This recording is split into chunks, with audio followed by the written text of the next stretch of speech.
start this on the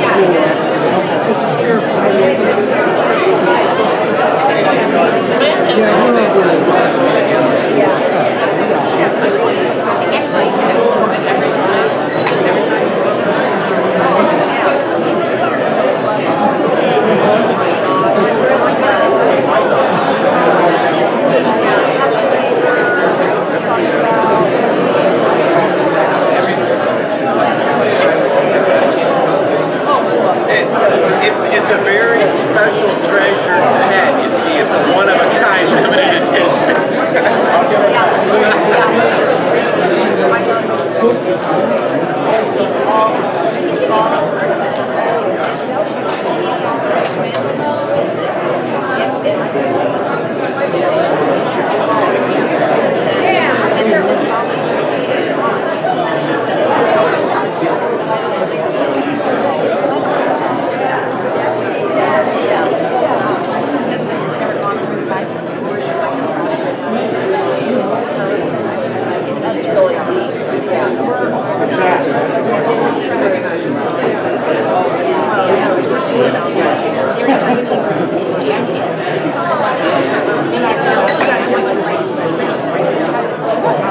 Zach, what's up with this thing? Why can't we sit down? I don't know. People out in the hallway can't get in. Let us in. Let them in. This is the leadership I've been talking about. It's bad. Can you turn it down a little bit? Fade it down? Or Is there a way I can turn it down on? no, not on my device, on your board. Yeah, it's actually all the sound in the room. Oh, you can't individually turn down. No, it doesn't let it. Okay. Sorry. All good, thanks.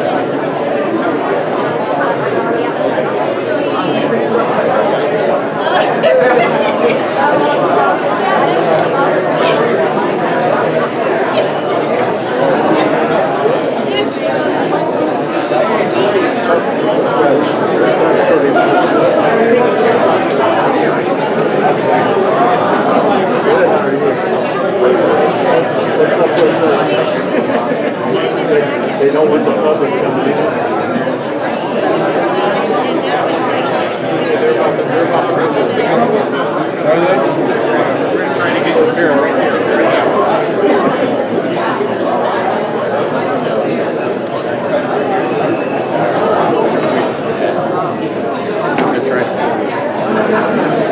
There you go. Open her up.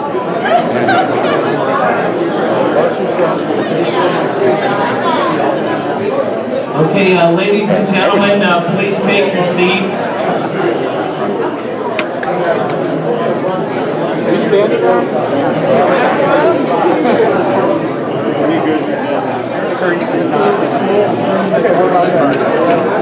Ladies and gentlemen, please take your seats.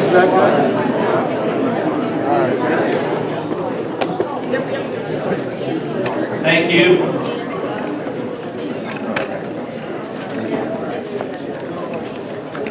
Those of you that joined us last night for the Christmas party, I hope you had a good time.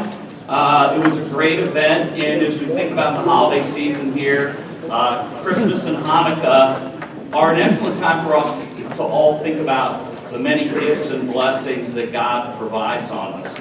And we as Republicans, in particular, have tremendous opportunity ahead of us in next year's elections. When you think about all that has happened in the first year or so of the Biden administration, the wind is at our back as a party.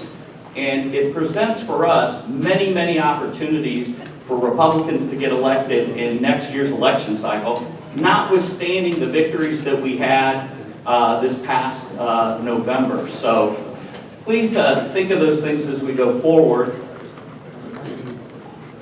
I also want you to know that while we're dealing with some petty distractions, we are always focused on what the Ohio Republican Party is supposed to do, and that is to win elections.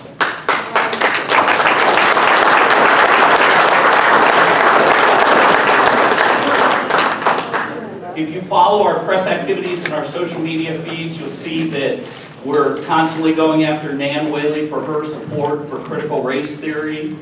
We are going to release next week a very interesting surprise for Jennifer Bruner.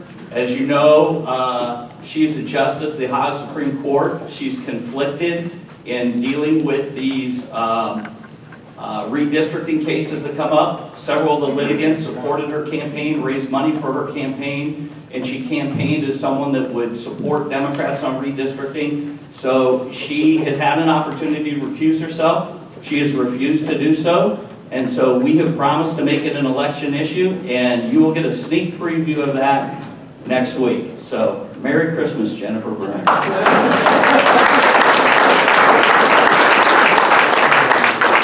And of course, Tim Ryan, who supports shutting down American pipelines, but seems to have no problem at all with the Biden administration green lighting pipelines in Europe.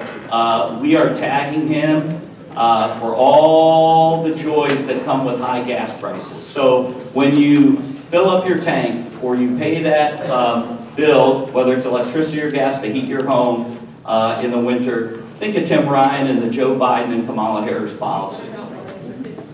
So with that, I'm going to call this meeting of the Ohio Republican Central and Executive Committees is hereby called to order.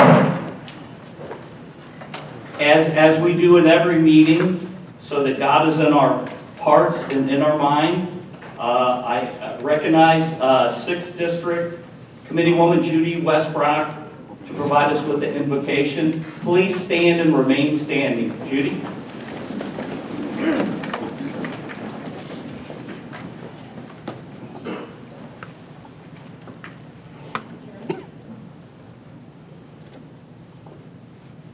Before we begin our prayer today, I would like to ask for a moment of silence.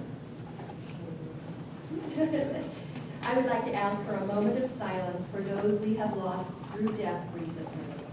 Members and families of our committee and staff, especially Phil Bowman, who has served this committee faithfully for many years.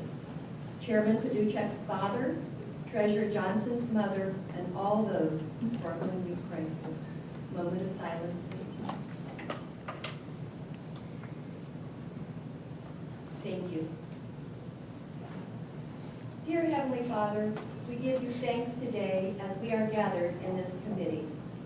As we begin this meeting and do the jobs that the voters of our districts have entrusted in us, we ask for your presence, your guidance during discussion of the many items on our agenda. Please allow us to be considerate of each other's opinions and to listen patiently and with respect. We ask for your protection over all who serve our great country in the military, both home and abroad, protection over our great state and entire country, and all the people who have been elected to uphold our Constitution. Father, we also ask you to deliver us all safely back to our homes and families when our work here is finished, and we prepare for this most holy season of Christmas and Hanukkah. Amen. In Jesus' name. And Jesus. Thank you, Judy. At this time, I'd like to call on committeemen from the 19th District, my home district, Jack Etheridge, to lead us in the Pledge of Allegiance. Jack.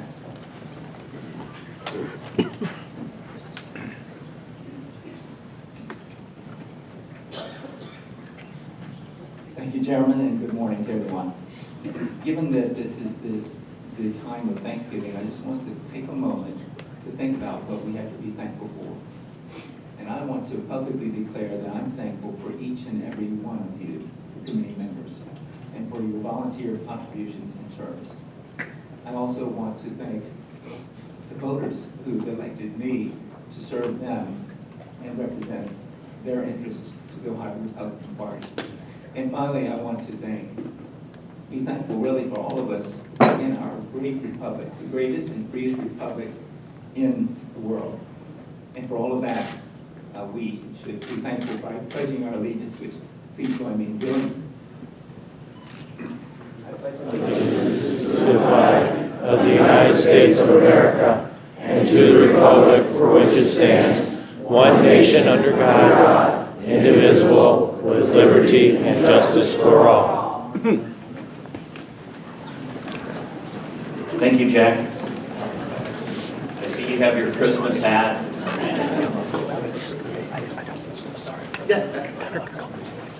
At this time, I will recognize Katie DeLand to read the notice of the Republican State Central and Executive Committee of Ohio meeting and to call the roll. Katie? Good morning. On October 18th, we were notified of our meeting to be held on December 2nd at the Nationwide Hotel and Conference Center in the Lewis Center, beginning at 10 a.m. We will take the roll call now. Bob Campbell. Here. Gina Campbell. Here. Mark Wagner. Here. Dee Talmadge. Here. Brad McLeod. Here. Joanne Davidson. Gary Cates. Patty Alderson. Here. Steve Bruns. Here. Mary Beth Kemmer. Here. Arthur McGuire Sr. Here. Judy Westbrook. Here. Bob McEwen. Here. Michelle Schneider. Here. Alex Tranquillo. Here. Marianne Christie. Here. Jim McNulty. Here. Linda Matthews. Here. Steve Austria. Here. Laura Rosenberger. Here. Donna Owens. Chris Joseph. I'm here. Keith Cheney. Katie DeLand here. David Arredondo. Present. Patty Stein. Here. Craig Simpson. Here. Gloria Martin. Here. Jim Burgess. Here. Penny Martin. Here. Mark Bainbridge. Here. Susie O'Brien. Here. Bonnie Ward. Here. Mike Berger. Here. Mary O'Toole. Here. That was her vote. Okay. Jack Etheridge. Here. Melanie Lenihan. Here. By phone. Pat Hennessy. Here. Angela White. Here. Joe Miller. Here. Susan Rodman. Here. By phone. Rob Hovis. Here. Joanne Campbell. Here. Rob Frost. Here. By phone. Doris Peters. Here. Shannon Burns. Here. Lucy Sticken. Here. Dan Carter. Here. Denise Burry. Here. Jonathan Zucker. Here. Lisa Cooper. Here. Brian Williams. Here. Kayla Atchison. Here. Jim Simon. Present. Kurt Braden. Here. Sarah Brown. Present. Jim Carnes. Leanne Johnson. Here. Doug Wills. Here. Betty Montgomery. Here. Casey O'Brien. Here. Melissa Pope. Dave Johnson. Here. Monica Robb Blaisdell. Here I come. Better knock a Thank camera you. over, I know it. Thank you, Katie.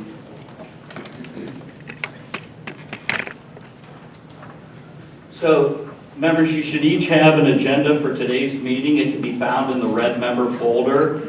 The chair would entertain a motion to adopt the agenda. Do I have a motion? Sarah Brown? Mr. Chairman, I so move. Is there a second? Second. A second? Any discussion? No discussion? All in favor say aye. Aye. Opposed? In the opinion of the chair, the ayes have it and the agenda is adopted. Approval of the previous meeting minutes. There's a copy of these from the September meeting in the member packets. I will entertain a motion to dispense with the reading of the minutes and for their approval as presented. Is there a motion? So moved. Dan Carter, thank you. Is there a second? Second. Thank you. Any discussion? Mr. Chairman, Yes, go ahead, Doris. Doris Peters from 500 County. I would like to make a motion to amend these minutes to include in the chairman's report the following. Chairman Paduchik advised the State Central Committee that Clifton, Larson, and Allen has determined that they will withdraw from the audit engagements to audit the financial statements of the Ohio Republican Party as of December 31st, 18, and for the periods ended December 31st, 19, and 2020. Our chairman also advised us that he will seek out another auditing firm to complete the audit for 2019 and 2020. And the chairman advised that CPA George Husted will be working part-time for the Ohio Republican Party.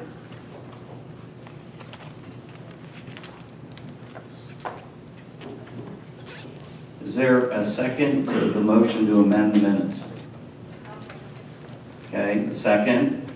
Is there discussion on the amendment to the minutes? Mr. Chairman, at the September 10th, 2021 meeting, there was significant discussion about George Husted, the employee of the ORP, and the minutes are deficient in that they are missing that half-hour-long discussion. So I'm not quite sure how to put the wording into the minutes because it was missing and there's no recording of that meeting, but it had to do with George Husted's employment and your speaking. Okay, so we're dealing with the motion. We're discussing the motion that was made by Doris. So if you want to make a separate motion, you can have that unless you believe that her motion is sufficient I to. made a separate motion. Okay, well then you need to wait. Okay. Jim Simon? Mr. Chairman, I oppose the motion. It is our secretary is charged with capturing our party's proceedings in a way that reflects what happened. It is not to be a transcript of our meetings, and so I would ask that we oppose this motion. Thank you. Angela? Point of clarification, I believe the chairman stated that George Husted was a consultant, not an employee. Correct. So I believe that should be, if this motion should pass, that should be amended and changed. Okay. Any further discussion? So, all those in favor of amending the minutes, please signify by saying aye. Aye. All those opposed, nay. Nay. In the opinion of the chair, the nays have it. The motion is, I would ask guests, and last meeting I gave guests 3 warnings. You're getting 1 warning, and this is it. In particular, ma'am, you're not a member of this committee. You cannot make motions or call for questions. Actually, they do not. Well, I'm almost guaranteed. I'm pretty sure they don't. But thank you. I mean, I have not gotten a check yet, so if the government is sending us one, we need to, Justin, we need to look into that, all right? But I'm serious. We're not going to, there are a lot of people here. The gallery is in an overflow situation. If you will not allow us to conduct our business, we will ask you to leave or we'll stop the meeting. In the gallery, that's open area. You have to roll call if you're asked. Mr. Chairman, there's a motion on the floor. Yes, thank you, Kurt. We'll move along. Laura, you wanted to make a motion. Yes, thank you, Mr. Chairman. I just wanted to point out that the September 10th, 2021 minutes were deficient in that the entire chunk of the discussion that happened between you, Mr. Chairman, and Mr. George Husted, your employee or consultant, and I think Mr. Bainbridge brought up a few points.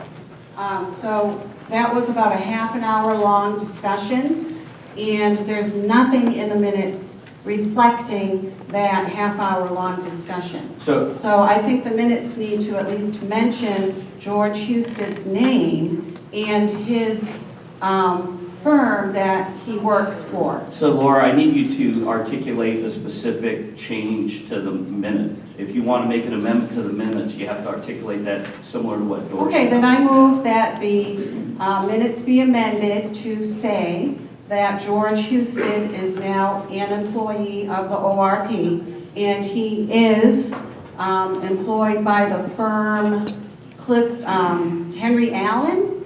Yeah, no, George is not an employee of the ORP. He is a contractor to the ORP, under a contract to the firm, and he comes into the office like other contractors do to conduct business. And who is his employer? What's the name? Henry Allen? It's Henry Allen. Okay, is that George back there? Mm-hmm. You are employed by Henry Allen? Yes. And who owns Henry Allen right Point of now? order, Mr. Chairman, do we have a motion? Aren't you employed by Axiom? Hey, Laura, we No, need to correct the record, are you employed by Axiom? Laura, we're dealing with just the trying business. to I know you're out of correct the order. You need to make a motion, and we'll deal with the motion, and we can move on the agenda. We have to keep it on track. It's not fair to other members. I move that George Houston, as an employee of Henry Allen, okay, be added to the minutes for September 10th in the chairman's report. Okay, that's fair. We can get that. Okay. Can we have a second? There's a second. Open it for discussion. Mr. Chairman, I rise again in opposition to the motion. Under Robert's rules, minutes are meant to capture those present who are members of the body, not guests unless it is their practice to do so, and the proceedings that happened. Again, as I reviewed our minutes, and I reviewed our minutes for the 12 years, going on 10 years I've been on this committee, we have never reflected consultants present, we've never reflected employees present. It's not our practice, so we shouldn't start now. Thank you. Okay. Any further discussion? So the chair would like to, Jack, go ahead. I mean, this just strikes me, with all respect to Mr. Simon, as this strikes me as a technical adjustment that really does not depart from the historical practice that Mr. Simon, I think, correctly points out. And I would urge the committee for us to make this minor technical a correction, because it was a substantial discussion, and it's a discussion on a matter that has consumed a lot of the committee's interest on a subject that I think the public has an interest in as well. Thank you, Jack. Further discussion? Okay, so I'm going to call a question. All those in favor of the motion to amend the minutes to show that George Houston, an employee of Henry Allen, was engaged as a contractor to the Ohio Republican Party, say aye. Aye. Those opposed? No. No. In the opinion of the chair, the nays have it. So can we go back to the original issue of accepting the minutes? We had a motion and a second. Is there any further discussion on the minutes as presented to the committee? Seeing none, those in favor of accepting the minutes, please signify by saying aye. Aye. Those opposed? Aye. Aye. The ayes have it, and the motion to accept the minutes as presented is approved. The chair would now like to call on Justin Biss to give the executive director's report.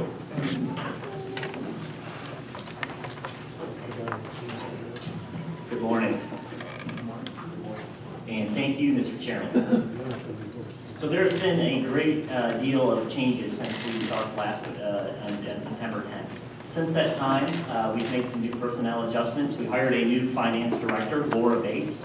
Laura brings many years of effective fundraising and event planning experience to our Ohio Republican Party. She is the former events director for President Trump's campaign and fundraiser for Auditor Keith Faber. We are excited to have Laura as a key member of our team. Unfortunately, Laura's mother passed away over Thanksgiving, and that is why she is not understandably with us today. But please keep her and her family in your prayers. Also last meeting, Chairman Paduchik introduced Clayton Morris as our professionally certified human resources consultant. Well, today, I'm here to introduce Clay as our new Chief Operating Officer. Clay will be administering the business side of the party's operations. In addition to his 25 years as an HR professional, Clay has served both Governors Voinovich and Taft as Deputy Director of Business and Human Resources with the Ohio Department of Transportation. He has experience as owner of several small businesses and has managed political campaigns, including a congressional race way back in 1994. I don't want to tell you how old I was back then. Clay is well suited to fill this incredibly important role. Additionally, we have convened a building review committee to review all of our current and future building expenditures and needed improvements. They will begin meeting in December, and Clay will be part of that process. Finally, I am pleased to announce that we have entered into a letter of engagement with an experienced and well-qualified accounting firm to review and address the baseless allegations and complaints that have been volleyed at this committee and our party. This forensic review will be conducted by a CPA firm which has experience in working with state political parties and understands the accounting principles and processes by which we follow. We have already begun providing records and documents, and we are hopeful that we can put some closure to these issues before the end of the year. In conclusion, the audit committee has approved and sent requests for proposals to prospective accounting firms to review the 4-year period which we are finalizing. And Mr. Chairman, that concludes my report, but I would also like to wish everyone a very Merry Christmas, a Happy Hanukkah, and a safe New Year. Thank you.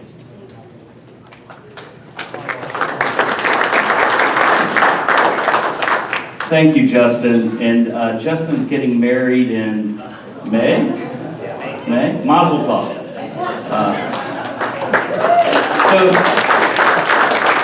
So if he seems a little nervous and stressed, now you know why.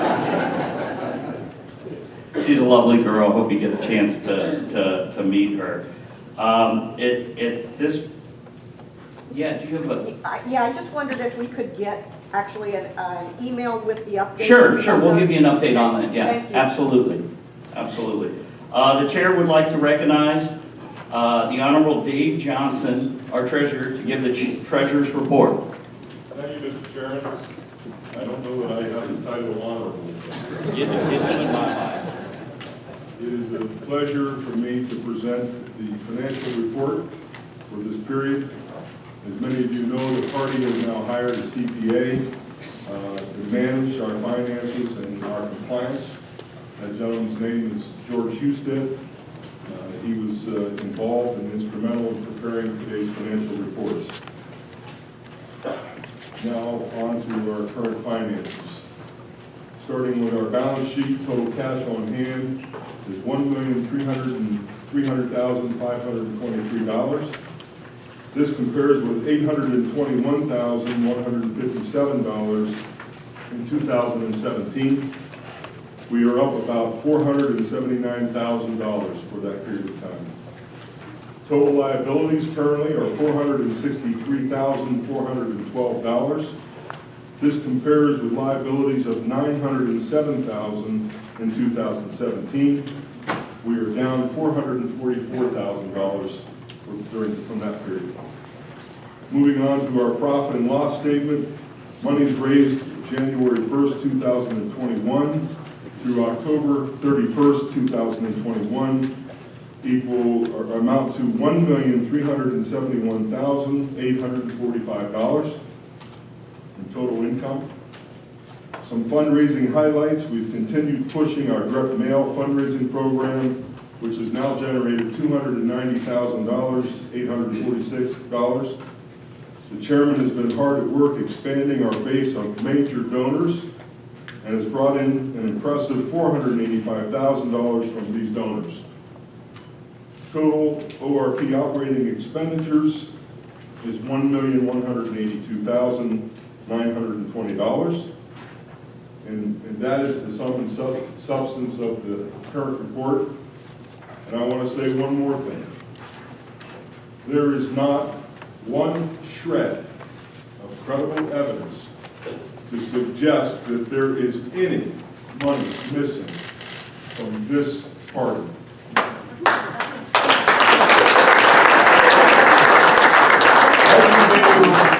I became treasurer when Jane Tipton was elected when there wasn't enough money to meet payroll. And we have come a long, hard road from there. And this chairman needs to be congratulated for the work he's done. So thank you very much.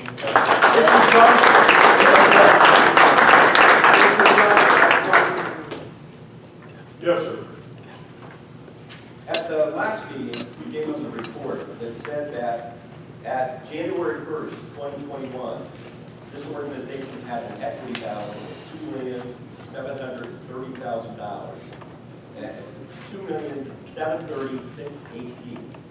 Today, in the financial statements that you handed us, it says that we have an equity balance of $2,455,165.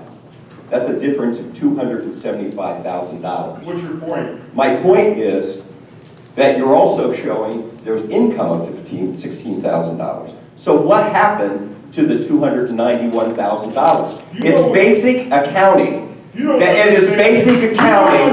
Yeah. Basic accounting is that your equity at the beginning of the year, plus or minus your income, equals your equity at the end of the period. Your assets less your liabilities equal your equity. Did you learn that when you were a 40-year CPA? Absolutely. I don't think you know what you're talking about. Well, just explain to me. The stands for what it is, and that's all I have to say. I'm not going to. Well, so you can't answer the question. I answered the question. You didn't answer the question. There's a difference in the equity that you have not explained. It's basic accounting 101. Maybe George can explain it. Yeah, what is the why doesn't the beginning equity at January 1st, Mark, this is Mark. 2021? Mark, you're out of order. You could not interrogate a person in the staff. You had a question. Okay, the question. Treasurer Johnson answered your question. I know that's not answered to your satisfaction, but this isn't a courtroom. You're going to get your day in court, but this is not a courtroom, so. Well, I have another question for Mr. Johnson. Mr. Johnson, in the financial statements, you said you have been treasurer since Jane was chairman. In those financial statements, again, well, let me just go to the balance sheet. That there was a receivable that was written off in May of 2021 for $640,000. That receivable had been on the books for over 3 years and hadn't changed by 1 penny in that period. Why did you leave that on the books for that long and then write it off in May of 2021? Weren't you looking at the financial statements and giving us reports on them? It has been Hold on, Chairman, or Treasurer Johnson, let me handle this. Mark, as you heard in the Executive Director's report, because of your concerns and because of the allegations you made, and we feel it incumbent upon us to clear the record and answer all these questions. Because of that, we're paying for an independent investigation, which we're in contract and agreement with, that will be conducted to answer that specific allegation that you've made, and it will be conducted. You'll be contacted by these individuals to provide any information you want, and we'll move forward. You are not, however, allowed to harass or threaten them as you did with the folks at CLA. So your question will be answered. There's no need for you to berate Treasurer Johnson. And at this point, we're going to move on with the meeting agenda. Well, Mr. Chairman, Justin said that there was going to be a review of that 4-year period. Is it going to be a review or an audit? Mark, your question's been answered. This isn't. No, is it a review or an audit? Are you going to give us a copy of the contract? We'll provide you with information on that. Well, you didn't answer my question. Do we get a copy of the contract? Is it a review or an audit? There's a very big difference. Mark, you and I will discuss this later because you don't answer my phone calls. Yeah. How can I discuss it with you? I don't have a phone call from you, Mark. You had lots of phone calls that you never answered. I don't have a phone call from you, Mark, that I didn't answer. You have messages in your machine or your cell phone. So they've been going on for a long time. But what kind of... Mark, point of order. Yes, Jim? Please return to our agenda. Yes, Jim. We will do so at this point. Mark, let me just go on the record that Mr. Johnson did not answer the question. You are out of order. Please try to remain calm, okay? Move to accept the Thank you. Move to accept the treasurer's report. We have a motion to accept the treasurer's report in a second. Any discussion? Yeah, Chris. I have a question. Yes, sir. Isn't the net equity that Mr. Bainbridge is trying to find forward, isn't that because there's $173,000 reduction? Doesn't that add up? What's the question? We can't hear your question. And you show a difference in the equity of a negative $173,000 on page 3. Doesn't that answer the question of why the equity accounts are different at all?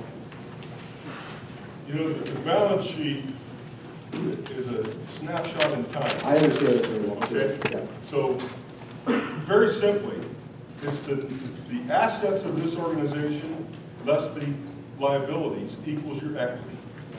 And I understand, but it does tie in through the income. That is correct. Yeah, sure. So the question is that 173 negative, doesn't that in some way impact the balance sheet? That's my question. That's why there's the difference. Right. Okay. Well, thank you for your point. Right. Okay. Yeah, okay. Okay. All right, is there any further discussion on the treasurer, accepting the treasurer's report? Yeah, Mike? Yeah, as a relatively new member, I've been watching, a lot that's been going on with the financials and seeing stuff going back and forth. And I don't disagree that there are some legitimate questions that have been posed. I think the issue is that we're airing this out, and this is not the forum to look at financial statements and go through the financial records to show whether or not there could be any errors or anything that needs change. And I would just ask all the members to try to remain calm and to make sure that we allow whatever firm that is now involved in this to go through and present the facts that are here. And I know looking at a page of financial documents here doesn't show potentially years worth of transactions that have taken place. And there are a lot of transactions that have gone through the account. And I think we really need to make sure that we see what the facts are before we jump to conclusions and, and make any accusations of any, wrongdoing or any improprieties. Because I just Thank you, Mike. That would be a prudent course of action. Any further discussion on the treasurer's report, accepting the treasurer's report? Okay, all those in favor of accepting the treasurer's report signify by saying aye. Aye. Those opposed, nay. Nay. The ayes have it, and the report is accepted. Moving on to new business, we now will fill the State Central Committee vacancy in the 17th District. The 17th District includes Fayette, Clinton, Ross, Highland, Jackson, Gallia, Lawrence, portions of Pickaway and Benton counties. And that's a lot of real estate. The Ross, Clinton, and Fayette County chairs recommended Tim Inwood to fill the vacancy. I will now recognize Bonnie Ward, committeewoman from the 17th District, for the purpose of a nomination. Bonnie? Good morning, everyone. Dear friend is not here with us, but I'm sure he's here in spirit. One of my wise friends, who I would call frequently, he had a lot more experience than me, and he was always there to give me words of wisdom and great thoughts. So I expect the same from Tim over there. So I would like to read just a little bit about Tim.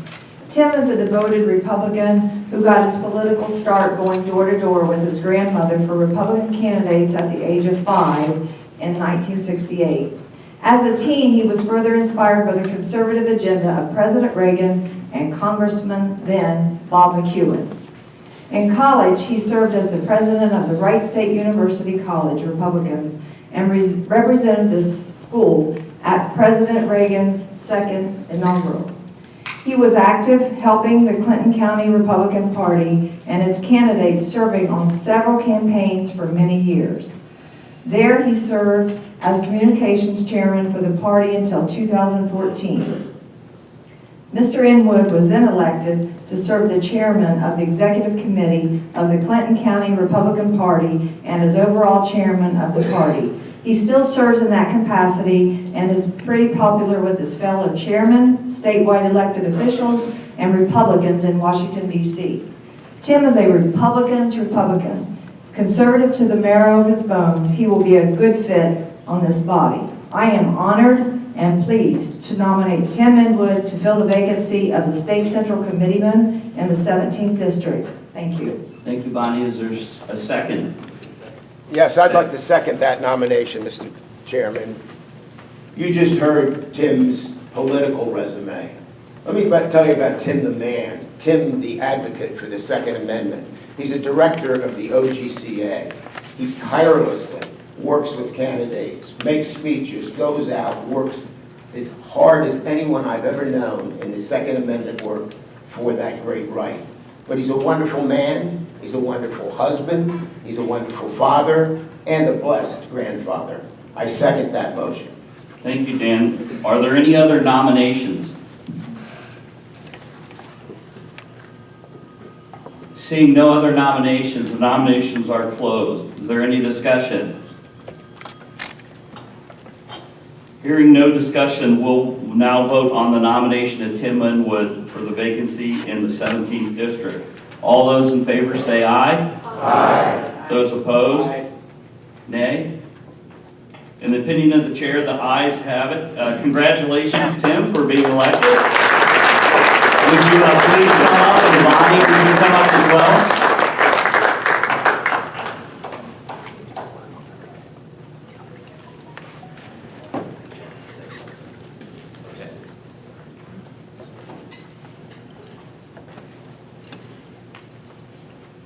I want to thank you all for this honor. Setting up a little prayer for my friend Bill Bowman, God rest him. I want to thank my friends Bonnie Ward and Dan Carter for their loyalty and friendship through the years. I apologize that I did not get to call all of you prior to this event.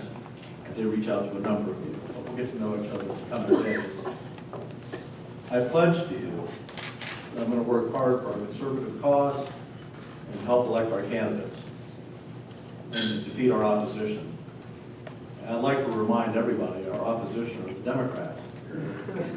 Democrats who have turned their back on God, on our Constitution, trying to attack our Second Amendment rights, trying to suppress our First Amendment rights, free speech. Democrats who have taken over our educational institutions, turned out a couple generations of semi-literate radicals who hate our country. It's unbelievable. And they're embracing Marxism of all the murderous ideologies to embrace. The Democrats who, once they took over the White House and Congress, immediately attacked our domestic energy production. And after 20 years of war, capitulated to a bunch of 8th century goat herders who are still at war with us. We left $85 million worth of weaponry in their hands. The types of guns that if we had them, the Biden administration would prosecute us. Joe Biden gave it to them with a red ribbon around it. And they have night vision now too, something they didn't have before.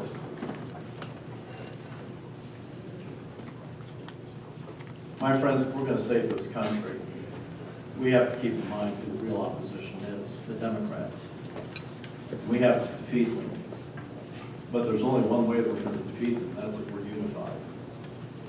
So I implore you all, put the differences aside, we'll work things out. 22 is going to be too important for us to be this divided. I pray that we can work together.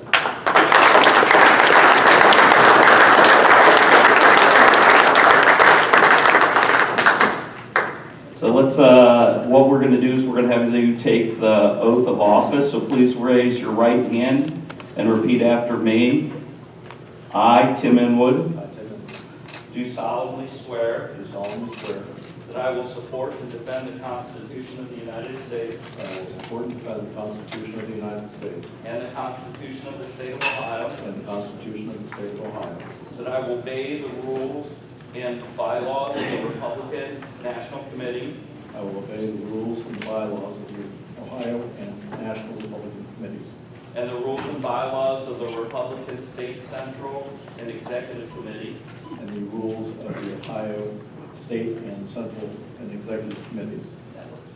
and I will faithfully perform the duties I will faithfully perform the duties as State Central Committeeman of my district as State Central Committeeman of my district to the best of my ability, so help me God. to the best of my ability, so help me God. Welcome aboard.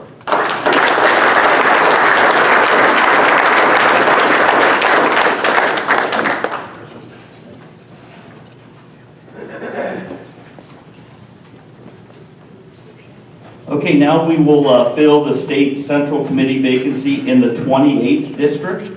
The 28th District includes a portion of Summit County, and the Summit County Chairman has recommended Debbie Carr.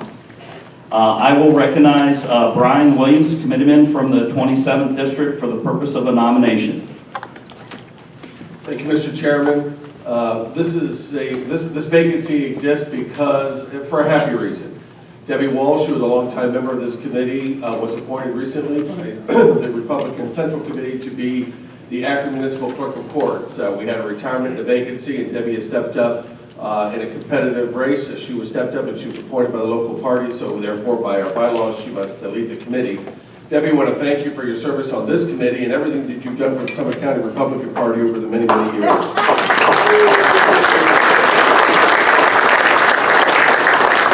Former Executive Director, Assistant Director at the Board of Elections, and now a former elected member of the Akron School Board, and now we know you'll do an outstanding job and retain that seat. That's a seat that has always been held by Republicans since its creation. In what year?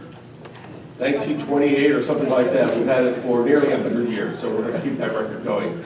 It is my honor to nominate, to replace Debbie Carr.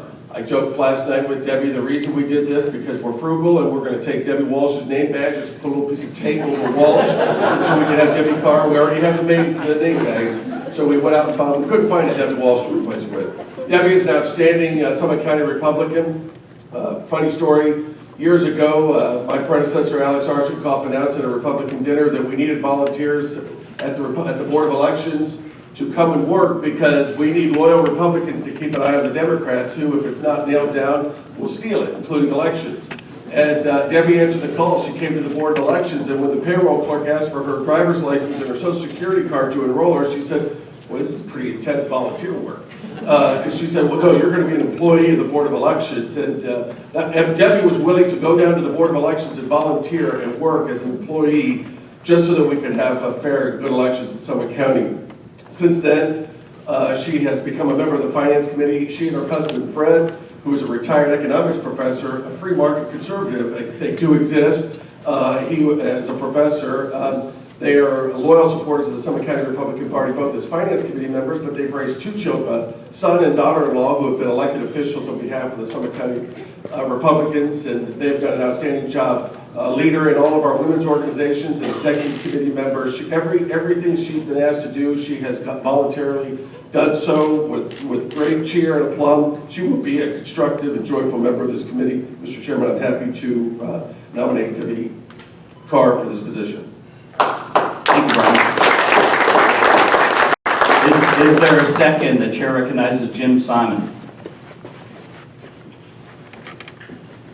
Thank you. On the happy occasion of my friend and neighbor Debbie Walsh being appointed as clerk of the Akron Municipal Court, it is my pleasure to second Debbie Carr's nomination to replace Debbie, or to move into that position. I don't know that anybody can ever replace the work that Debbie has done. I've known Debbie Carr for almost 20 years, and what I can say is everything Brian said, and I can't say it better than he did, but I will add, everything Debbie has done, she has done joyfully well, has become a leader in our party, and it is my pleasure to second her nomination. Thank you, Jim.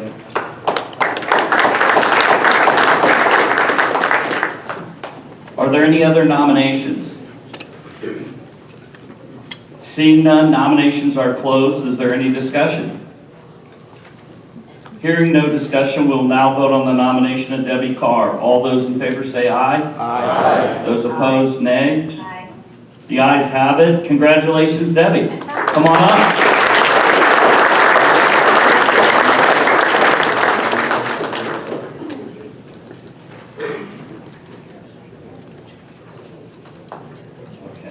Great.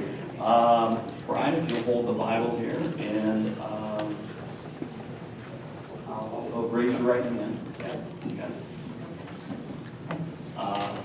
Say I, Debbie Carr. I, Debbie Carr, Do solemnly swear do solemnly swear that I will support and defend the Constitution of the United States. I will support and defend the Constitution of the United States and the Constitution of the State of Ohio, That I will obey the rules and the bylaws of the Republican National Committee. that I will obey the rules and the bylaws of the Republican National Committee And the rules and bylaws of the Republican State Central and Executive Committee. and the rules and the bylaws of the Republican State Central Committee and Executive Committee of Ohio. And I will faithfully perform the duties And I will faithfully perform my duties as State Committee Central Woman of my district as State Committee Central Woman of my district to the best of my ability, so help me God. to the best of my ability, so help me God.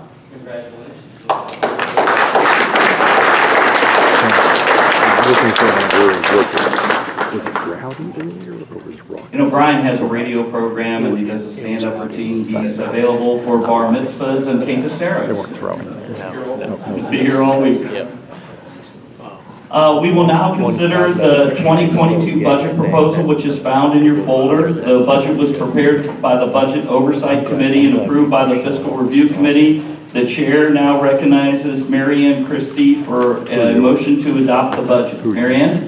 Mark Pukita. Oh, He's running for U.S. Senate. You can come up, yeah, or we can come to you. Sitting over there. We're kind of giving them a hard time with the $2 million inconsistency that they claim that's Thank you. not true. The Budget Oversight Committee is doing a meeting on November 18th with the following members. Angela White, Mary Beth Cameron, Lucy Spickens, Jim Carr, and Ron Coco. The function of the committee was to develop an ORP budget, operating budget.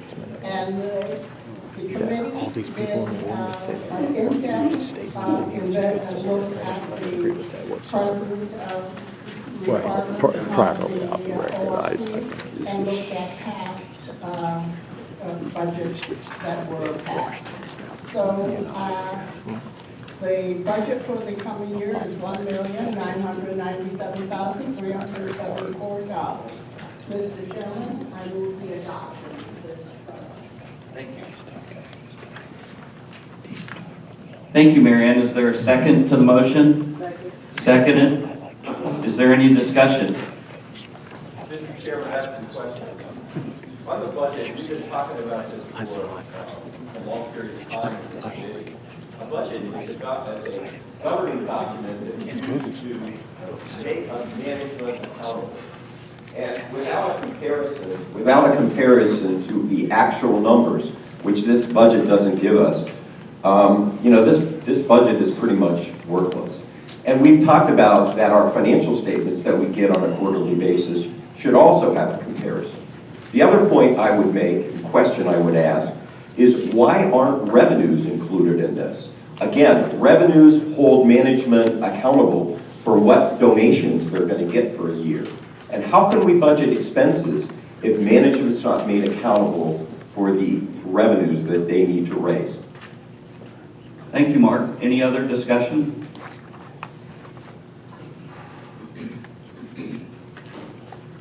Seeing no other discussion, we will now vote on the adoption of the budget. All those in favor say aye. Aye. Those opposed say nay. Nay. In the opinion of the chair, the ayes have it, and the 2022 budget is approved. Resolutions. Now, today we have an unprecedented number of resolutions to consider. I can't think of any time in the history of the committee where we've had 5 resolutions come forward. Now, each of these resolutions has been distributed to the members 10 days prior to the meeting. So considering both of those facts, so that we all get home sometime today and not after Christmas, I'm going to strictly limit discussion to 3 minutes for each speaker. And we'll move through these as efficiently as possible. So at this point, the chair We will now consider a draft resolution. All these are, by the way, are in your red folder, correct, Justin? So they should be there on the right-hand pocket, and they should be in the order that we're addressing them. If they're not, my apologies. We'll now consider a draft resolution submitted by Mark Bainbridge. The chair recognizes Mark to introduce the draft resolution.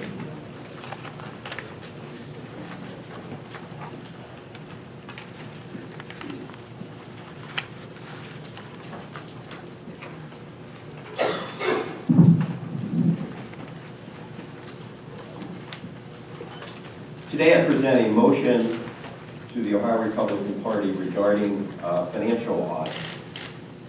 And we got an email this past week from Justin saying that there was going to be a review of the financial statements for the 4-year period that from December or from 2017 until 2020. But a review is significantly different than a forensic audit. And what we need is a forensic audit. Yep. So this resolution is to assure that management clearly understands and will, in fact, be required to do an audit.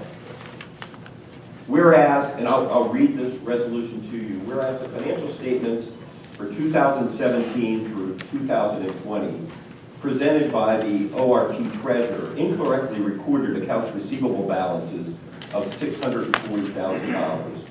And whereas the chairman and treasurer wrote off these accounts receivable in 2021 without notice or explanation to either the Fiscal Review Committee or the State Central Committee. Whereas the subsequent May 24, 2021 accounts receivable memo that documented the approximately $640,000 was incorrectly reported as income or contributions in the profit and loss statements in the years ended 2017 and 2018. And whereas the financial records for 2017 indicate there was a $1.7 million reduction in retained earnings in the equity section, and such adjustments are not explained in the financial statements. Therefore, be it resolved that the Audit Committee and ORP Chairman are hereby directed to expand the scope of the audit procedures to include the financial statements for the years ended December 31st, 2017 and 18. Be it further resolved that the Audit and Fiscal Review Committees shall have at least one joint meeting with the CPA firm to review a draft of the audited financial statements and related documents. Be it further resolved that at the conclusion of the audit, all members of the State Central Committee shall be given a copy of the audited financial statements and related documents. I further move that the committee take action on directives in this motion and that this be voted on by a roll call vote. And I second the roll call. Point of order. We're dealing with a motion of a resolution, okay? And there's not a motion on a roll call vote, so the second is out of order. Is there further discussion on the resolution that's been presented? I have a motion to refer to committee, Mr. Chairman. The chair, here's a motion to refer committee from Jim Simon. I'll second. And there's a second. Is there any discussion on the motion to refer to committee? If I may simply clarify the motion. Oh, I'm sorry. Go ahead, Jim. Thank you. I like, first off, I think when you talk about the committee, it should go to, I think it needs to go to the audit committee under our rules. Secondly, I would ask that the audit committee review the motion and that the audit committee make recommendations to our committee if they see fit as to further action on the motion. Yeah. Okay, thank you. And that was seconded as Steve Bruns. Now open it up for discussion. Yes? Yes, Mr. Chairman, I'm not quite sure I understand why we would have to put this into a subcommittee when basically all we're asking for is an audit, or all that this is asking for is an audit, which we've been discussing in the last 3 meetings that we've had that we are doing an audit. So why can't we just go ahead with this resolution here rather than throwing it into the audit subcommittee, which has been reorganized anyway? Okay, thank you. Jim, if you want to reply to that, since you made the motion. Mr. Chairman, first off, thank you. First off, we heard a report earlier that a forensic audit has been engaged and is underway. It would seem to me that the audit committee will be overseeing that audit. If we have an audit by Mr. Bainbridge's motion, in addition to the audit that's being recommended by the audit committee, it seems like we could have two audits. I think we need the audit committee as the committee that's authorized under our rules to provide clarity and to determine what would make the most sense in their judgment. Thank you, Mr. Chairman, I am not asking, this resolution is not asking for a second audit. It's asking for one audit, one forensic audit for the entire period. Yes. Of 2017 through December of 2020. It's not asking for two audits. Okay, thank you for your clarification. Any other further discussion? Yes, Jim. Joe, I mean. We could throw it back into committee and look at it and everything like that, but I think we're asking a very simple question here. We're saying, let's take a vote. We're here. We've heard what Mark Bainbridge had to say. Let's take a vote and see if we want to conduct an audit for 2017 and 2018 or not. I think we should do that, and we should do a roll call vote, too. Yeah. Are there any further discussion on the motion to refer to committee? Jack? Oh, I'm sorry, Mary Beth. I'll get you, Jack. I'm ladies first. So, I do not believe we should vote on this motion, and here's why. Mr. Bainbridge and others have sued members of this committee by voting on this. I think we might be, and I don't know, I'm not an attorney, but we might be admitting something or saying something that agrees with whatever his suit is. So I believe we should vote no against this, or at least to put this in committee. Okay, thank you, Mary Beth. Point of order, question to the parliamentarian. Would it be appropriate? In light of my esteemed colleague's comments, would it be more appropriate in the parliamentarian's judgment for me to withdraw my motion to refer and turn that into a motion to table in light of the lawsuit? What? I think the motion to committee puts it somewhere where it could be acted on. But I guess my question is, should it just be laid on the table in light of the pending litigation? Well, my understanding of the parliamentary procedure, if we lay it on the table, it will be brought back up later in the meeting. I think we could refer to a point. We could either refer it to a point in the meeting or later, but I wasn't sure what we want to do. Yeah, sure. Come on up, the water's fine. Right. Mr. Chairman and Mr. Simon, I'm going to be really careful about saying too much about the litigation that has been brought. The party's not been served yet, and so certainly from a parliamentary perspective, a referral to committee would be fine. From a parliamentary perspective, laying the motion on the table would also be fine. Do we think the motion's even in order? I do, and so, so the motion to refer or motion to table is a secondary motion which takes precedent over a main motion, and it's been seconded, and you're in the course, the committee's in the course of the debate presently, and so from a procedural perspective, either of those efforts would be appropriate for the committee to discuss or to decide how to manage. And so, Jim, either way, yes, correct. Either way that the committee would like to manage that particular motion that's pending from a procedural perspective is appropriate. I'll keep my motion as is. Thank you, Jim. Any further discussion on the motion? Yes, Laura? I have a possible olive branch that I would like to.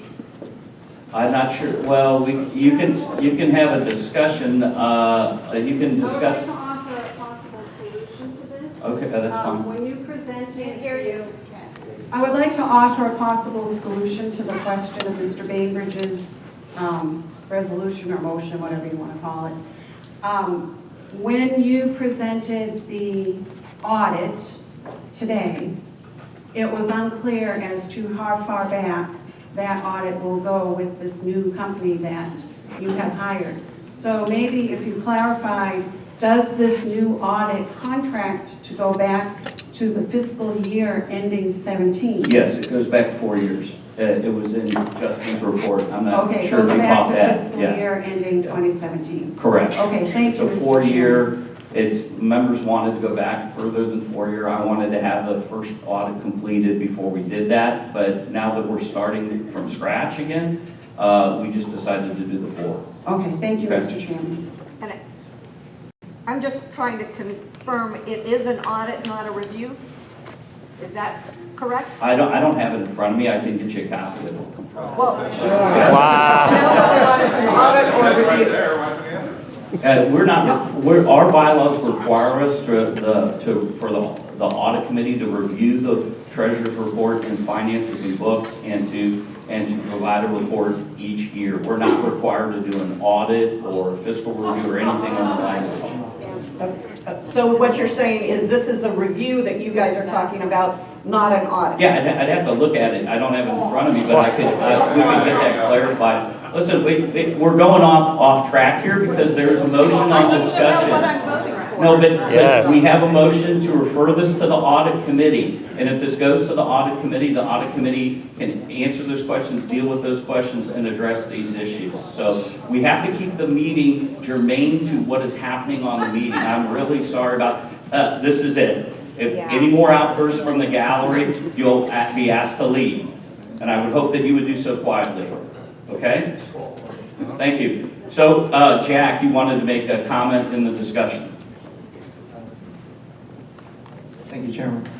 So I wanted to ask the esteemed Mr. Simon if he would be willing to take leave to amend his motion to place a time deadline on the report from the committee to which the matter might be referred. What do you have in mind?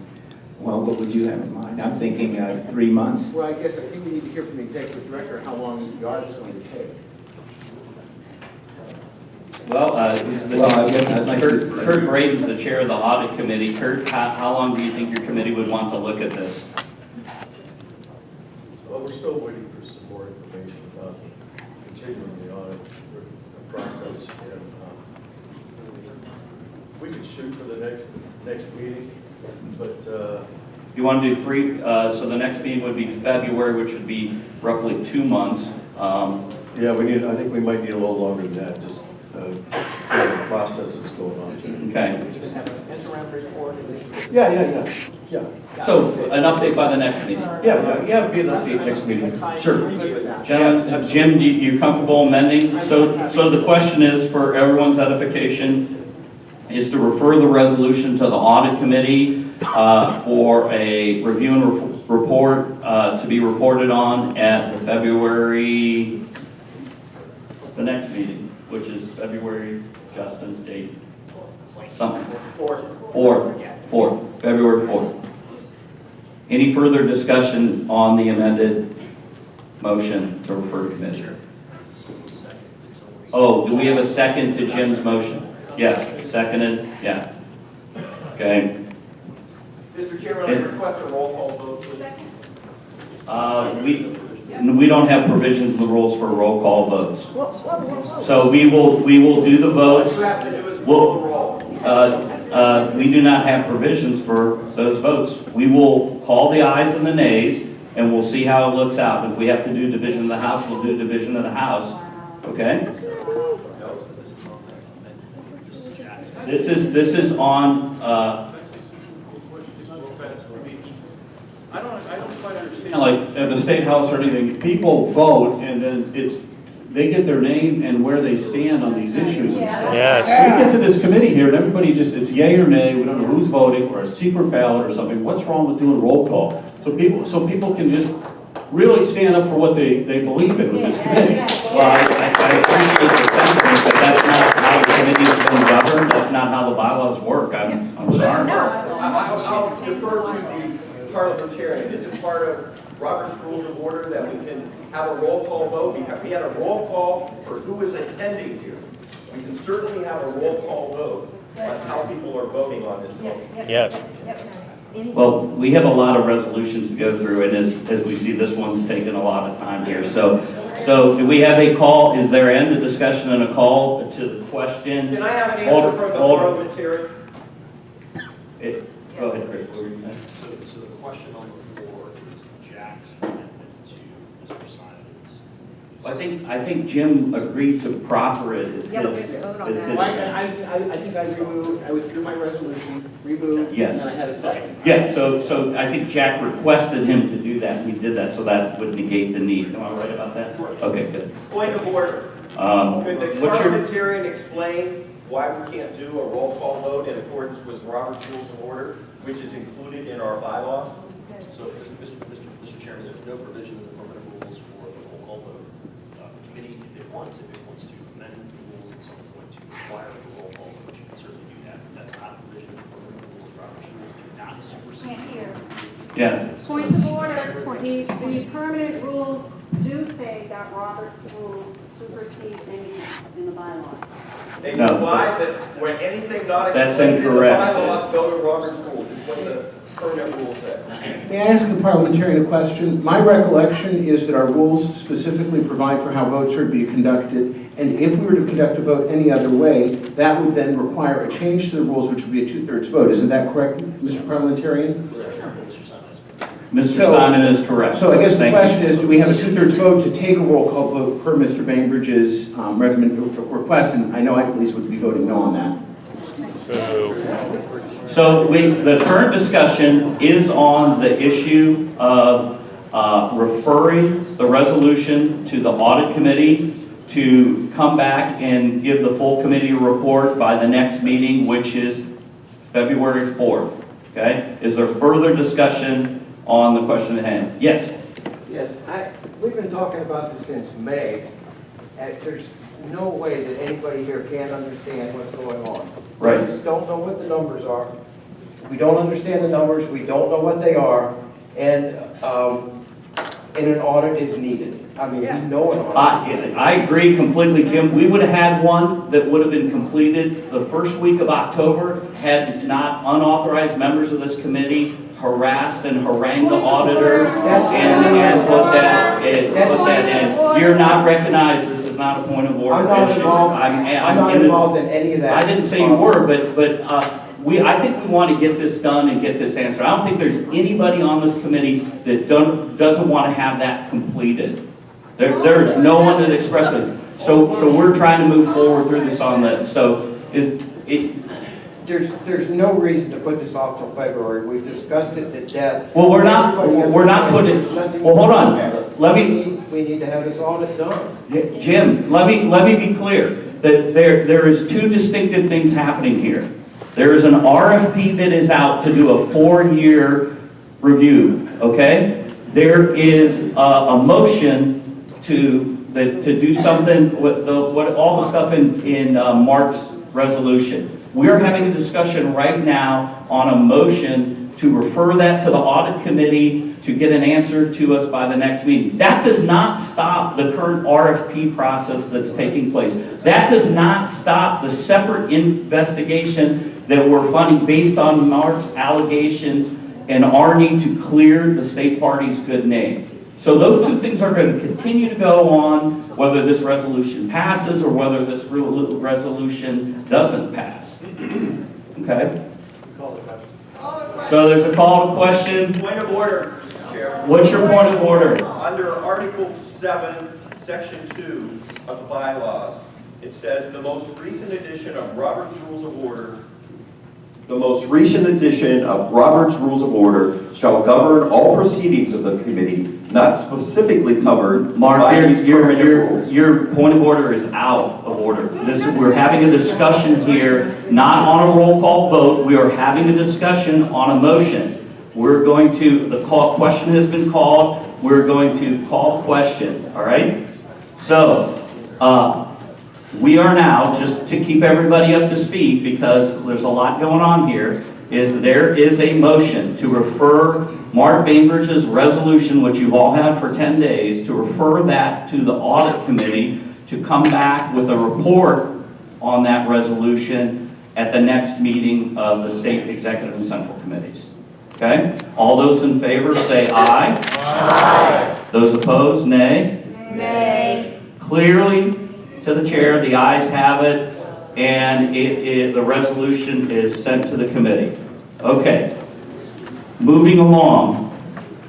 We will now consider a draft resolution submitted by Laura Rosenberger. The chair recognizes Laura to introduce the resolution. We can bring you a microphone. You don't have to come all the way up here, Laura. Thank you.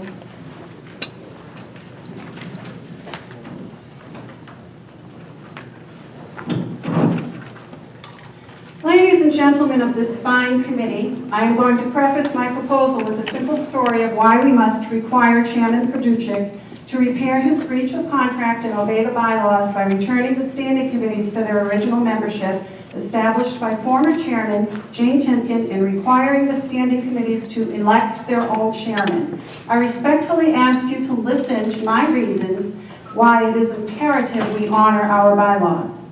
As you know, we were assigned our committees in September 2020. I was honored that Jane appointed me to the audit committee and was excited to go to work right away and immediately requested an audit committee meeting with my esteemed colleagues Kurt Graydon and Brad McLeod that month. To my surprise, Kurt declined and said we should wait until after the election. By the end of November, I requested another meeting with Kurt and Brad to learn more about the audit committee process and was especially interested in why the ORP had not audited in over 12 years, when an annual audit is clearly required by the bylaws. That second meeting request was met with failure as Brad and I were stood up. I grew concerned because the audit committee was supposed to report at the December meeting and not much was happening. In the meantime, our colleague Mark Bainbridge convinced Jane the ORP needed to obey the bylaws and have the required annual audit done by an independent CPA firm. Rob Seekauer got the process going and Jane invited Mark to our meetings as an advisor because of his professional experience as an auditor. By December, we voted on and approved 5 firms to consider, none of which were CLA, an unknown firm we never discussed. 2 days before Christmas, however, Rob slipped in CLA to the list unnoticed because of the holiday timing.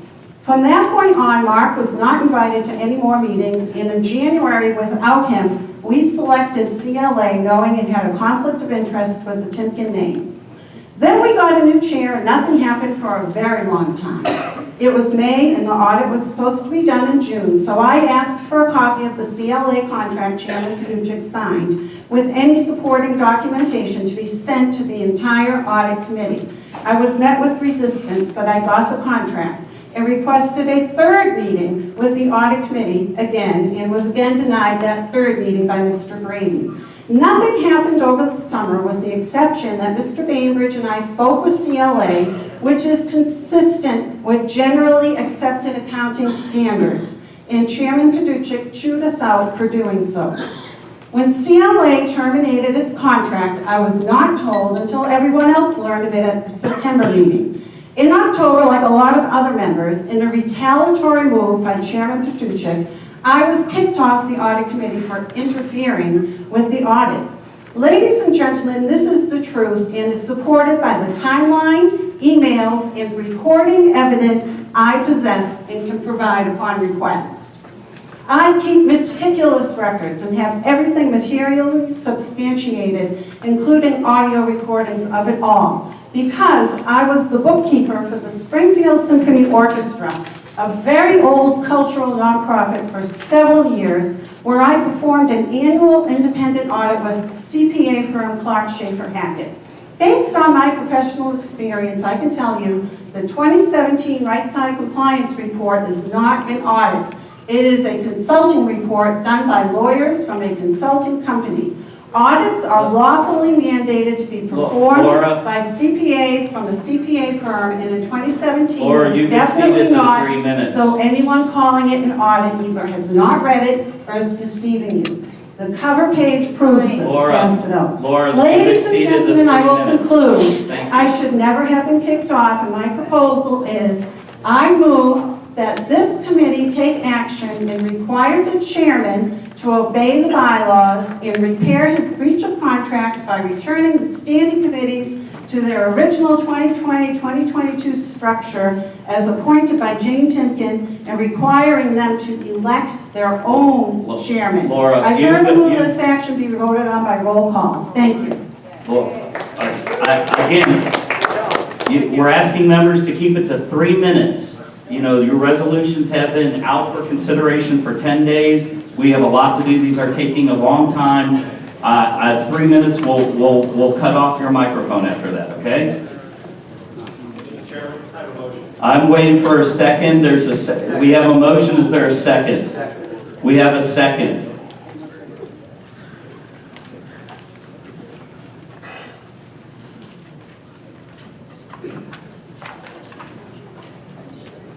The chair recognizes Alex Triantafilou. I think there's a motion on the table in a second, correct? So that's the discussion.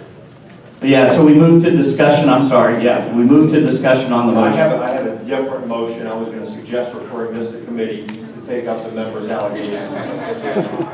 Is there a second for Alex Triantafilou's motion to move the resolution of the Permanent Rules and Revisions Committee? Is there a second? Second, okay.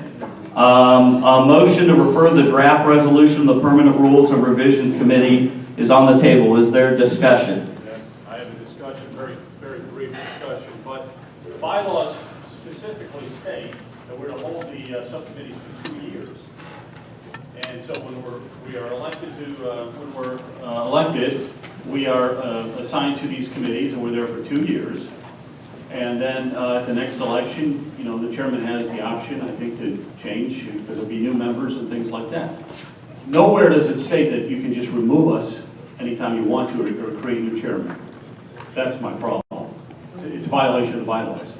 Okay, is there further discussion? Mr. Chairman, I just want to point out that everything Laura said, I was involved in all those activities, and they are all very, very true. And, you know, this is kind of disgraceful. I guess my question is are we referring this motion, is this referring it to the original committees that James Himkin set up 2 years ago under the bylaws, or the revised committees that you altered a few weeks ago? The current committees were sent out in an email dated October. Those are the committees, Mark. Well, I'm sorry, but the whole issue here is, are those the committees? Yes, they are, Mark. Well, they don't. That does not comply with the bylaws. That's the issue we're really voting on. You do not have the authority, as Joe said, to Actually, I do, Mark. You disagree with them. No, Mark, I do have it, and those people were removed from committees for various actions, leaking documents to the press, harassing the auditors, threatening the auditors. Hey, Mark, you laugh, but I have the email right here where you threatened the auditors. What did I threaten them with? Read it, please. Read it. Read it. Read it. It's true. Now.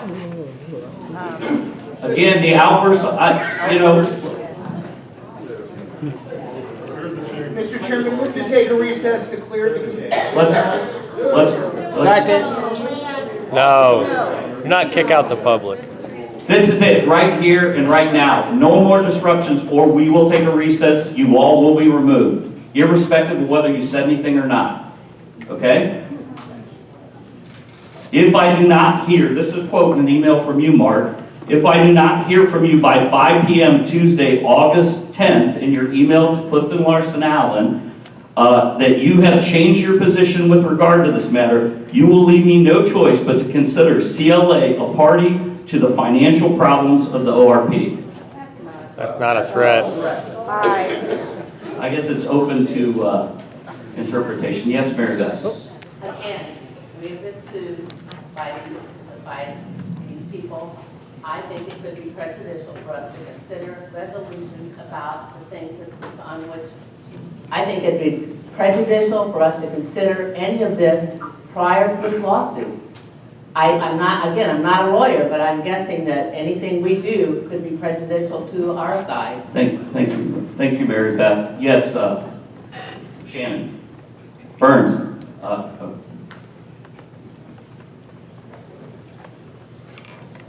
Mr. Chairman, I stand to make a comment on this motion, but also I'm now faced with a question that I wasn't aware of up until now. You just mentioned that these members were removed for various things that you labeled off.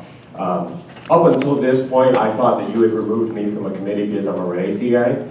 I'm not aware of myself doing anything of the sort, of releasing anything, doing anything nefarious that you just referred to. No, and you removed me from the committee, and I don't really understand if you're making an accusation of me that I did something. No accusation been made by you, Shannon. Then why did I get removed from the committee? And here's the point, I think, sir, is that I run a large organization, the largest GOP organization in the state. And if I have opposition, I engage with those people, I let them have a voice, and I don't remove them from committees. I also, myself, sir, maybe you misspoke, and not everyone that was away from the committee was being accused of doing something improper, but you just made that accusation, and I'm really curious. I'm not making that accusation about you, Shannon. But you did. I clarified, you asked me to clarify, yeah, I did. I think, I gotta go back, we made some adjustments. There were a number of members that wanted to be on certain committees, and used my authority to make those decisions. I think we added a couple people that wanted to be on a specific committee, so I think that was what that shift was. No, just to make it clear, Shannon was not any of the individuals that did any of those things that were discussed, so I apologize. Yes, Doris. Mr. Chairman, I was on a committee too, and I was taken off my committee. For what reason, I would like to know. Doris, I'll be happy here. Rather than, listen, we're getting way off topic in discussion here. We have a motion that's there. I'm happy to talk to you afterwards. If you would have reached out to me to ask, I would have been happy to speak with you. You didn't. So none of it, Shannon, I wish you'd have called me if you felt that was an error. I didn't realize that was the case, but. I'm sorry, sir, why didn't you call me to explain why you were removing me? Yeah. Because we make adjustments to it. made 10 people. Okay, we are really getting off topic here. I need to bring this back because we have to get this meeting done sometime today. Is there further discussion on the motion to refer the resolution? We have a call to question, okay. Is there a second for the call to question? Second. Okay. Seeing the question has been called, and again, just to reiterate, we are voting on a motion to refer Laura Rosenberger's resolution to the Permanent Rules and Revisions Committee. All those in favor say aye. Aye. All those opposed, nay. Nay. Clearly the ayes have it, and the draft resolution has been referred to the Permanent Rules and Revisions Committee. We will now consider a draft resolution submitted by Melanie Lenahan. The chair recognizes Melanie Lenahan to introduce the draft resolution. Thank you, Mr. Chair. I'm sorry, everybody, that I have to do this by phone. So I hold on to the handout. Can we do the volume on that? Hey, Melanie, hang on a second. We're having a hard time hearing you. I don't know if you're on a speakerphone. Yeah, not my volume.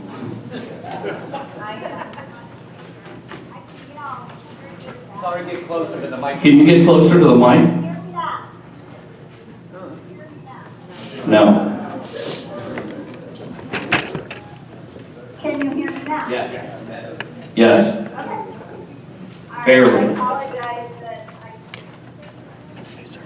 I apologize that I have 3 minutes, so I just first want to stand with Tim and pledge to cooperate and work together for the CDC Marxist, also known as Democrat Tuesday.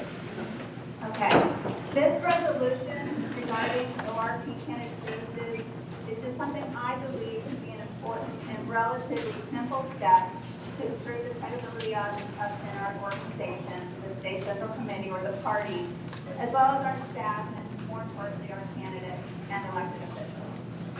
And to provide a more efficient and friendly environment for our internal customers. Our staff will serve and our management by providing better defined processes for everyone to follow. So it's really intended to better legitimize our donations and protect those individual people who do from any the intent is not any appointed elected officials, staff members, any office holder, member of this committee, but rather to refer to the process instead of follow timelines. So I have no doubt that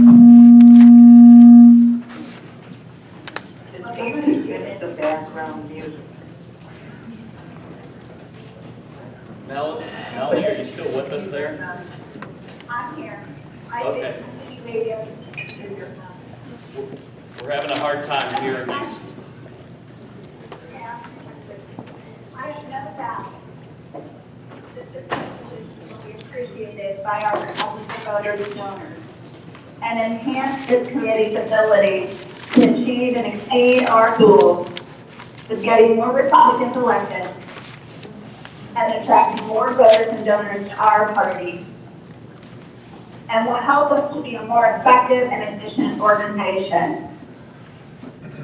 And the passage of this resolution will further display to the people of Ohio that we are striving to be more efficient, effective, and ethical, and that those who receive of our donations have received them legitimately and honestly. And I just thank all of you for any conversation about this and consideration of it.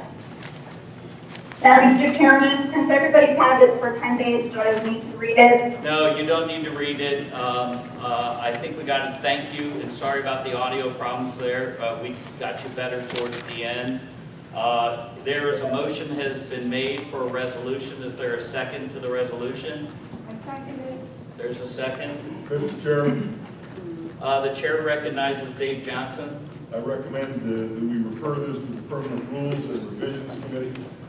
Second. There's a second. Motion has been made to refer the draft resolution of the Permanent Rules and Revision Committee. Is there any discussion on the motion? Yes.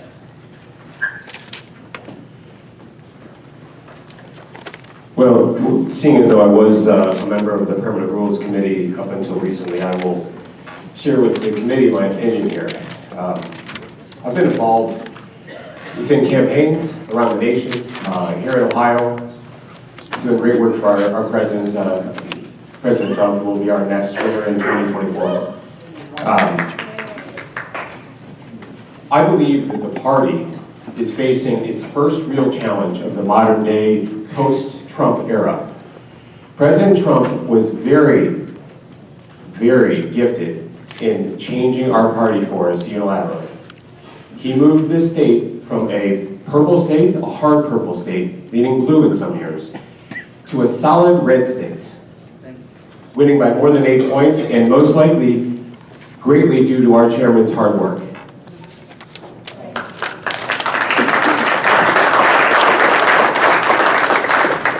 But our party is now faced with a new challenge.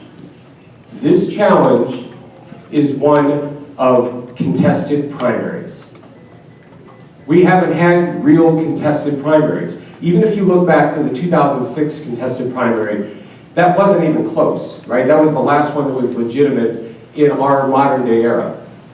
We need to be thinking about the way we're going to operate as a body so that we are being fair and representative to all of our voters. By my reading of the rules, and I'm no attorney by any stretch to play one on TV either, I don't believe that an endorsement of a candidate in 2018 stretches past the point in time when a legitimate candidate like Jim Renacci files against a sitting candidate like Mike DeWine.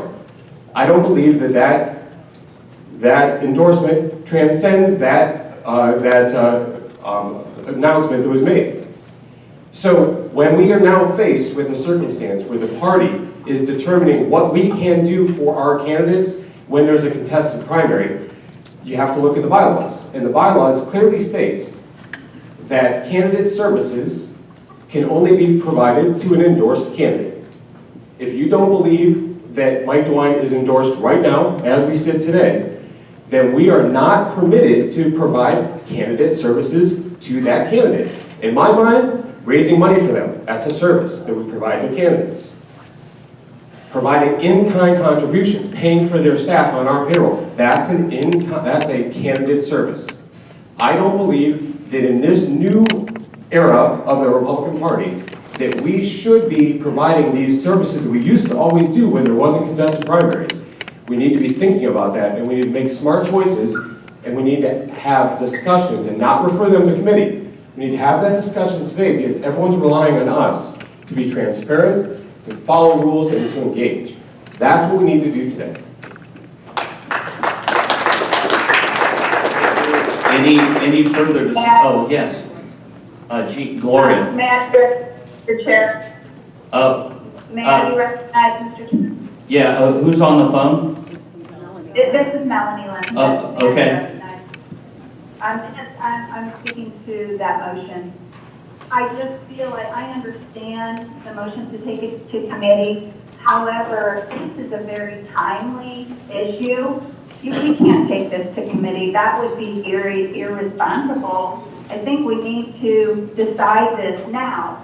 However it's decided is fine, but it needs to be decided now at this time.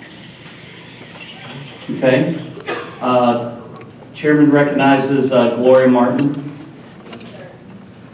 I agree with the sentiments of this resolution. I think we need to be very clear in how the party is utilizing the money for these candidates, because it goes back to your point about our purpose here as state central committee members is to win in the November election. And if there is a clear candidate, we want to support that candidate, just like we are for Justice Kennedy for, Supreme Court. That's the purpose of that. But as I see our bylaws, they are vague. It's not giving a timeline of when those services can be utilized. So I think we need to go beyond a resolution for this current election and revise our bylaws to clearly specify when those funds can be utilized, for what candidates, and what sense of endorsement it can be used for. Thank you, Gloria. Any further discussion?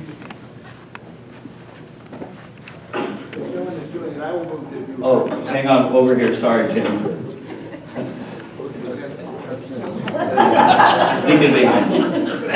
I agree with Shannon. I too was removed from the Permanent Rules and Revisions Committee without, I even asked Justin why I was, but no response there. But I agree. We keep ignoring our bylaws. And when our bylaws say we don't do this, and we go ahead and do it and justify it, there's something wrong there. Why do we have bylaws if we are not going to follow the bylaws? And I move that we actually do take a roll call vote on this, because I would love to see who's voting against following the bylaws. Yes. I have a point Jim? of order. Order, if the parliamentarian could please confirm, I'm mindful of the motion that's just been made, what motion is actually on the floor? The motion that's on the floor, I can do that, Jim. The motion on the floor is to refer the resolution to the Permanent Rules Committee. That's the motion on the floor, that's the discussion. Right, yeah. But you just moved that there be a roll call vote, so is that vote? Yeah, no, we've dealt with a roll call vote issue, it's not happening. Yes, McNulty, Mr. I was just McNulty. going to say, the motion on the floor is to refer this to committee. Correct. That's a tactic, it's been used a few times today already, and it's really just a tactic to avoid facing the issue that's in front of us. Yeah. I think we don't send this to committee, we do vote on it. This is the one issue that I signed up for this for. In fact, when Mr. Paducci wanted to be the chairman, he called me. We happened to be at Disney World. We're riding around on a golf cart. And he asked if there's anything I had concerns about.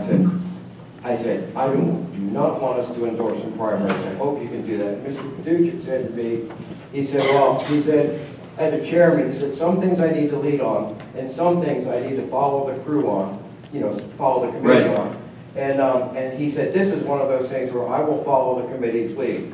We need to show some leadership and not just shovel this off the committee.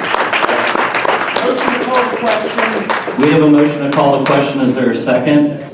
Okay, again, we are voting on the motion to refer the resolution to the Permanent Rules and Revisions Committee. All those in favor say aye. Aye. All those opposed, nay. Nay. Nay. I think we'll do it. How do we do division? Come on, roll call. Let's go, Bob. Come on, Robert. It's not clear to the chair, so I'll call for division of the House. And what we've traditionally done this by is standing up, folks standing up. So all those in favor of referring the resolution to the Rules and Bylaws Committee, please stand up. If you support the motion to refer the resolution to the Permanent Rules and the Bylaws Committee, please stand up.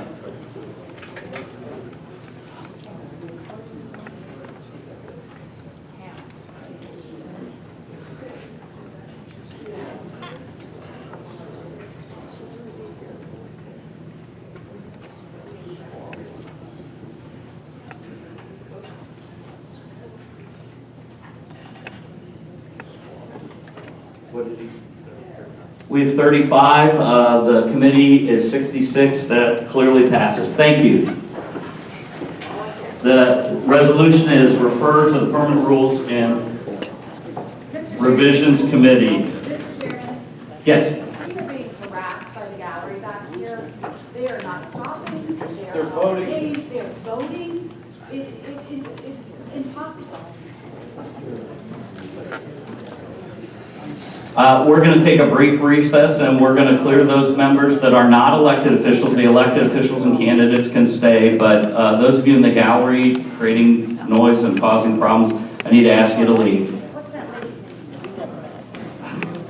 Folks, you need to leave. What's your name?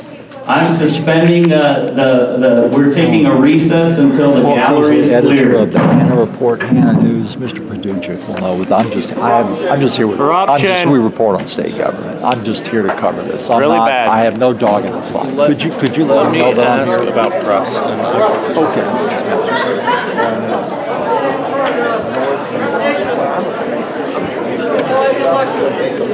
Fire protection.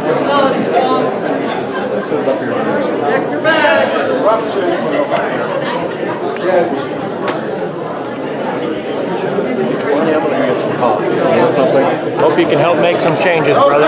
We'll try. Hope so.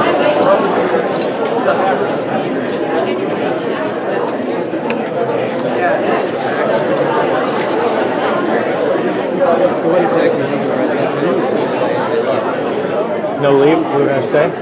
I'm going to stay. I'm an elected. I'm an election committee.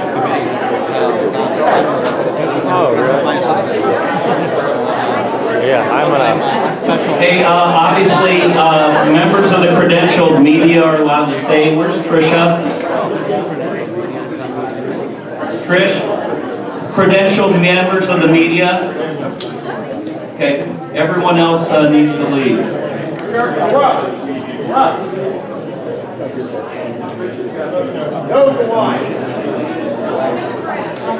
Certify the election. Yes. John Adams, Secretary of State. Fire Frank LaRose. No more than one. We're done. Trump won. Ohioans got us Trump, not Paducah. It's not an egg large cookie jar. I'm calling up my credentials. I'm with Senate candidate Mark Pukita. That's not credentialed candidates. He said candidates. You're candidates, not staff. Not staff? Okay. No, sorry. Getting kicked out of the corrupt ORP meeting. Oh my This goodness. What's your meeting name, is sir? closed to the public. Clay Morris. Ask you to go. Members Clay of the Morris. media Good man. and You're a good man. invited This is our- elected officials and candidates and members of the committee can attend. All other need to leave and we'll secure the doors.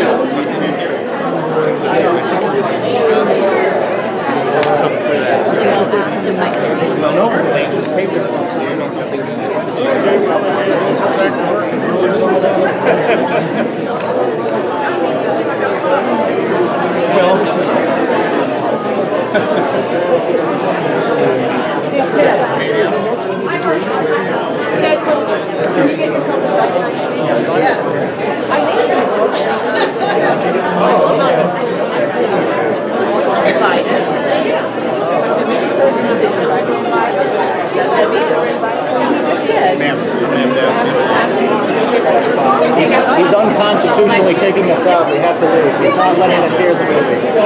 It's very sad that he's going on with it. It's very sad. Be a leader. Stand up. Sorry. No, you're fine. You're fine. Be a leader. Quit following. Lead. Is that what you're Thank going to you. do? Really, is that what you're going to do? Kick the public out, get some legal officials to do it for you? I've been there at the school board meetings. I've been threatened with this before, just over masks, you understand? And the person stepped away from me because this is fascist. Go ahead and call the law. You're going to have to ask me to leave. Just refuse it. Get this on film. Yep. You got it? Yep. It's corruption.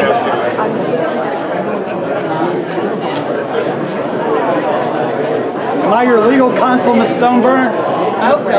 Okay. Are you I'm an attorney licensed in Ohio. Good man. Thank you for being here for us. Thank you for being here. There's a lot of court cases pending that the courts won't see.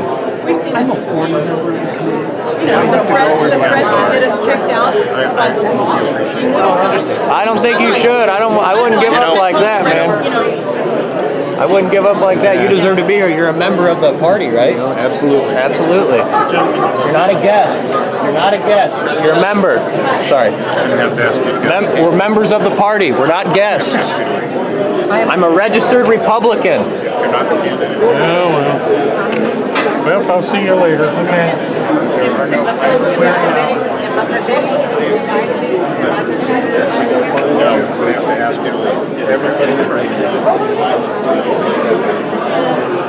These are credentialed media.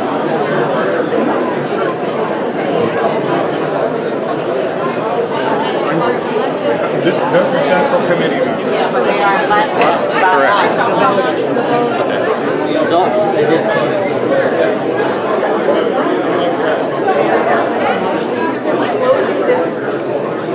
you know, I'm a member of the Republican Party. Are you going to step out? It doesn't look like it. When you come long enough recess. Clay, just be a leader. I'd be happy to speak with you when he's done there. Just be a leader, Clay. Just be a leader, brother. We're praying for you. Step out. I am out. Okay. Be a leader. We're praying for you. You have evil on your side. All right?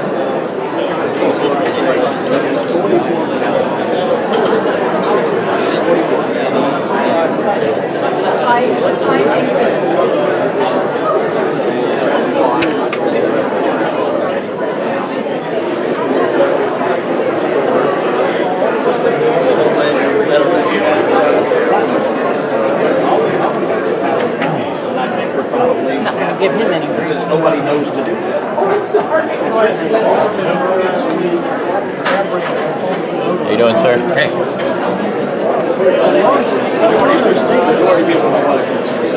Say that again.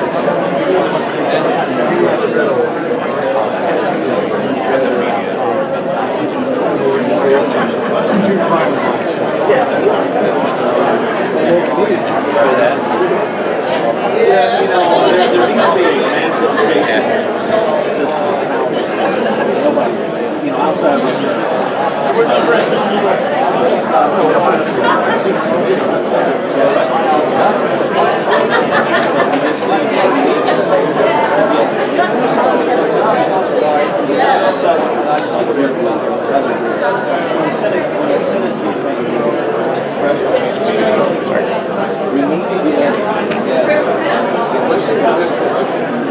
is in May. Yeah, you'll have one. You'll need a primary and people in May. Okay, and it may just be the female. Lisa doesn't. Mr. Windsor? Yes. Ted Culver, Crawford County, report the hell out of this, please. But even that, He does a good job. It really, no, please. I said, we're behind him.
you doing? It's a sign of democracy, guys.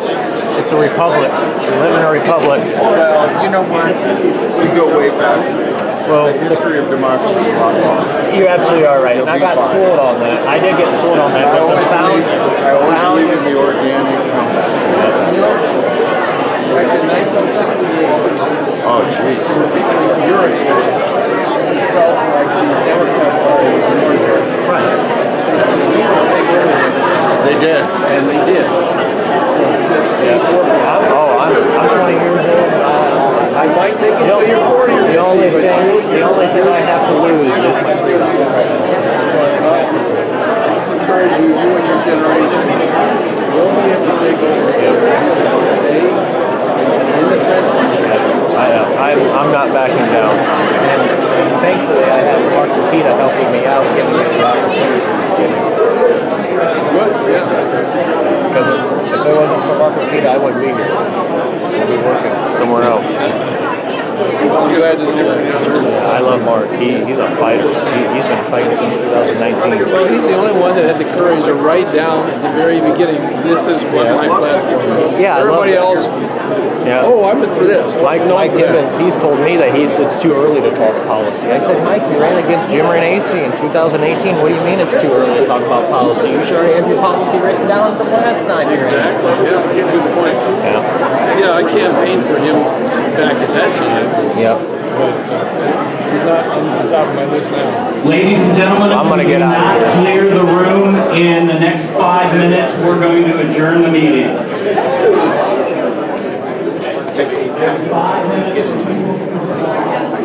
Website or website?